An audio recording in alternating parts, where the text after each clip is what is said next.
Hi, everybody. Welcome back to the channel. My name is Adam Miles. I'm a personal development coach.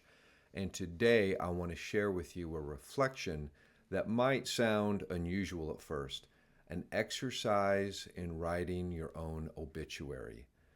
Now, before you click away, stay with me. I promise this isn't about morbidity or doom.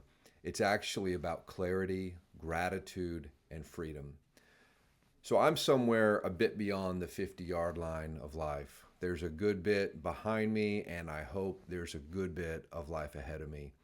And so maybe it's my graying hair, maybe it's watching family members grow older, or maybe it's simply living long enough to see people that I've been close to pass on. But whatever the reason, I've found myself in recent years thinking more and more about the end game. And to my surprise, that reflection has made life richer, not darker. Facing mortality in an honest and productive way has brought more peace and joy into my life than denial ever did. Several years ago, a client of mine told me about a ritual he practiced before making big life decisions. What he would do is he would visit a cemetery, find a bench among the graves, and spend a few quiet moments honoring those who had lived before him. Then he'd bring his decision to mind and just listen. He said that sitting there among all those lives, all those stories, somehow gave him perspective. Everyone there had hopes and dreams. They'd made mistakes, faced hardships, and celebrated victories. And in the end, they all came to rest in the same soil. It's humbling to realize how much has changed across the generations and how much more has stayed the same. The awareness connects us to something timeless in the human story. My wife and I once tried that same ritual. We had a big decision to make, and we thought maybe a little cemetery wisdom couldn't hurt. Within minutes, the noise of worry quieted. There was no doubt. Perspective took over. The choice became clear. It was really obvious. It felt as though the gates themselves marked a threshold to a different consciousness, one where what truly mattered was illuminated and everything else fell away. It wasn't long after this that I decided to put together an exercise for how to write your own obituary. The purpose isn't to be grim, it's to step outside your current story and see your life in a more holistic way. Here's how it works. You're going to write two obituaries, one for the present day you, as if you died today, and one for the future you, the version of you that has lived a full, meaningful, rich life and leaves nothing undone. Each of the obituaries addresses the major areas of life: upbringing, relationships, spirituality, education, vocation, hobbies, health, creativity, and service. So start with the first one. Imagine that you unexpectedly died today. Write about your life as it is right now. Who and what has shaped you? How did you love, grow, and serve? And make sure to address each of the major areas of life.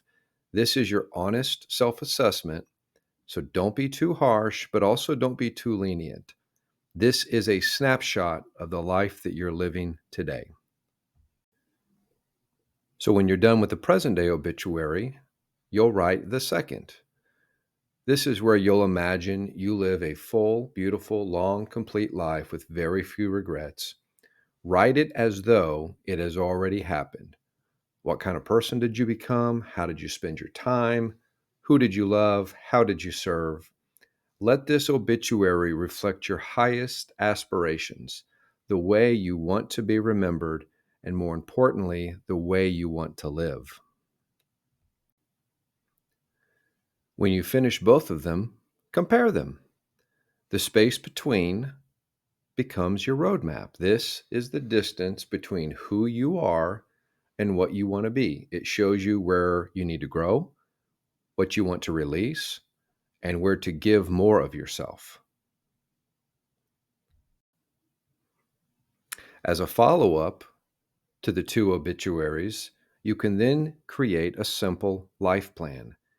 Take those same 9 major areas of life: relationship, health, creativity, and so on, and give each one its own page. At the top, write where that area stands today, and at the bottom, write what you'd like it to look like in its final form.